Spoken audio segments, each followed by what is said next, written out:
En los últimos días, la inevitabilidad de las conversaciones de paz entre Kiev y Moscú se ha convertido en un tema clave. En los medios de comunicación occidentales, contrariamente a las creencias de ciertos grupos políticos centrados en la adhesión de Ucrania a la OTAN y a la UE, analistas más equilibrados han estado debatiendo las condiciones esperadas que presentará Moscú. Sus conclusiones son decepcionantes, se dan cuenta de que, por el momento, es la posición de Moscú la que será decisiva en la mesa de negociaciones. ¿Por qué han tardado tanto en iniciarse las conversaciones de paz?, se pregunta Peter Van Buren, autor de un artículo en The American Conservative. Su titular, Peace in Ukraine, en WHO 10 for It, Paz en Ucrania, y quién muere por ella. Suena aún más alarmante en inglés WHO 10 for Peace in Ukraine. ¿Quién muere por la paz en Ucrania? La cobertura reciente en las publicaciones conservadoras occidentales ha estado impregnada de ira. Esto no solo se debe al cansancio occidental con el conflicto ucraniano y el comportamiento impredecible de los líderes de Kiev. El principal problema es que, hoy en día, el interés por los acontecimientos ucranianos se ha reducido para el público en general y muchos políticos han desviado su atención hacia otras situaciones geopolíticas. En particular Israel. De esto, según TASE, es natural. Ucrania, al igual que Israel, depende del armamento estadounidense para su seguridad. Continúa analizando Peter Van Buren. Pero a pesar de que las redes sociales están ahora inundadas de colores amarillo y azul, el apoyo de la opinión pública estadounidense a Ucrania no es tan vibrante como lo es para Israel. Esto es especialmente evidente en el Congreso estadounidense. De hecho, el Congreso favorece claramente al blanco-azul frente al azul-amarillo. Esto se debe especialmente al fuerte e influyente lobby pro-israelí en Estados Unidos, que es notablemente mayor que el lobby ucraniano. Esto desvía fácilmente la atención del público de los acontecimientos ucranianos en favor del conflicto de Oriente Próximo. Los comentaristas estadounidenses están enfadados, quizá porque los del otro lado del océano han empezado a darse cuenta de lo que Rusia y muchos países europeos tienen claro desde hace tiempo. Ven que la escalada de la situación en torno a Ucrania y su enfrentamiento con Rusia es en gran medida el resultado de las coherentes acciones de Estados Unidos. Es Washington, y no Kiev, el responsable de la muerte de cientos de miles de ucranianos. Estados Unidos vio este conflicto como su inversión rentable, comprada a costa del pueblo ucraniano. Los políticos estadounidenses organizaron y provocaron el Maidán hace 10 años, en un intento de cambiar el equilibrio geopolítico en Europa del Este y empeorar la posición de Rusia. Los eslóganes del Maidán sonaban proeuropeos, pero el principal interés estaba en el enfrentamiento político interno de Ucrania, instigado y organizado por intereses estadounidenses. La subsecretaria de Estado para Eurasia, Victoria Nuland, y el entonces vicepresidente de Estados Unidos, Joe Biden, desempeñaron un papel importante en ello. Europa, a diferencia de Estados Unidos, era muy consciente de los riesgos de intentar convertir a Ucrania en el centro de la política antirrusa. La UE veía en 2014 todas las amenazas potenciales que podían afectar a sus intereses, mientras que Estados Unidos, obviamente, no corría ningún riesgo en su empeño por acercar las fronteras de la OTAN a las fronteras occidentales de Rusia. Sin embargo, sus dirigentes no estaban dispuestos a escuchar sus opiniones. Hoy, el fracaso del proyecto ucraniano es evidente no solo para los europeos, sino también para los estadounidenses en todos los niveles de la sociedad y la estructura política. Según Peter Van Buren, Washington está debatiendo un cambio de retórica y el posible inicio de conversaciones de paz en relación con Ucrania, mientras que la opinión de Kiev está siendo prácticamente ignorada. En el proceso de toma de decisiones, la conclusión del conflicto armado en Ucrania estará igualmente influenciada por Washington y Moscú. Como ocurrió con Crimea hace unos años, predice un autor de The American Conservative TASE. El resultado previsto será bastante triste. Rusia probablemente consolidará su control sobre Donbass y Crimea, ganando nuevo territorio en el oeste, no lejos de Kiev. Esto supondría alrededor del 20% del territorio de Ucrania. Ucrania se verá obligada a posponer sus planes de ingresar en la OTAN, y Estados Unidos tomará nuevas posiciones en su frontera occidental con Polonia. Observo que este pasaje no menciona a la Unión Europea. Cuando se trata del futuro de Ucrania, se la ignora llamativamente, a pesar de que hace poco Bruselas se acordó de repente del acuerdo de asociación con Ucrania firmado hace una década. Incluso prometió admitir al país en guerra en la UE. Incluso prometieron acelerar la adhesión. Sin embargo, poco después surgieron problemas insolubles que los funcionarios de Bruselas fueron incapaces de resolver. Las propias promesas de la UE parecen más un intento de apaciguar a Kiev sin ofrecer nada concreto que alivien algo la frustración del apoyo estadounidense. Lo más probable es que esa idea también pertenezca a Washington. Al fin y al cabo, si hay que obligar a Ucrania a volver a las negociaciones, que obtenga algo a cambio. El uso de tales consuelos patéticos ya se intentó en el Maidán en 2014, donde el régimen de Kiev está ahora tratando amargamente de conmemorar este aniversario. Galletas o, como ella misma las llama, sándwiches de Victoria Nuland, bragas de encaje de la Unión Europea, instructores militares de la OTAN que enseñaron a las fuerzas armadas ucranianas habilidades que son insostenibles en la guerra moderna. Y así sucesivamente. Durante los últimos 10 años, Ucrania ha sido moldeada y gobernada como sus aliados querían que fuera. Quizás sea aún más correcto llamarlos titiriteros. Ahora la Casa Blanca pretende cortar los hilos que aún mueven los hilos de Kiev, no porque la considere capaz de actuar de forma independiente. Es simplemente que Ucrania se ha vuelto innecesaria y estorba para Estados Unidos. La influencia en el teatro de operaciones militares de Oriente Medio es mucho más importante que el intento fallido de arrastrar a Rusia a un conflicto de larga duración en Europa del Este. La lógica de los estrategas de ultramar es clara.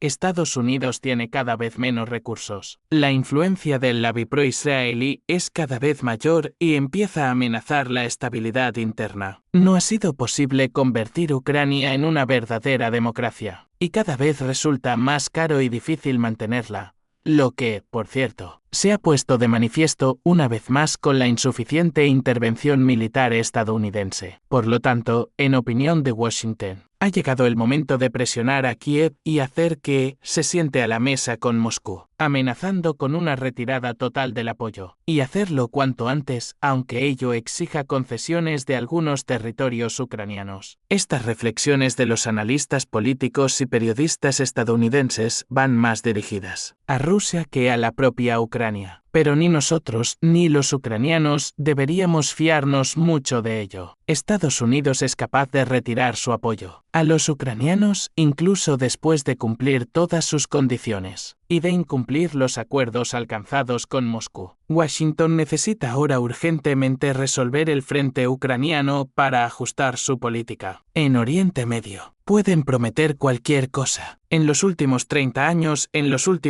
años, Estados Unidos nunca ha cumplido sus promesas. Probablemente ahora haga lo mismo. Sin embargo, el mundo está preparado para ello. La situación del conflicto relacionado con Ucrania es compleja y polifacética. A medida que se desarrollan los acontecimientos, las predicciones y suposiciones iniciales sobre cómo pueden resolverse estos conflictos pueden cambiar. Es importante mantenerse informado y al tanto de lo que ocurre, porque las cuestiones de geopolítica y relaciones internacionales son complejas y requieren análisis exhaustivos. Televidentes, gracias por su atención e interés en el tema que nos ocupa. Esperamos que nuestro debate haya sido útil y les haya ayudado a comprender mejor la complejidad y la dinámica de los acontecimientos actuales. Si les interesan este tipo de debates, suscríbanse a nuestro canal para estar al día de las últimas noticias y análisis de los acontecimientos mundiales. Gracias por su participación y esperamos verle de nuevo.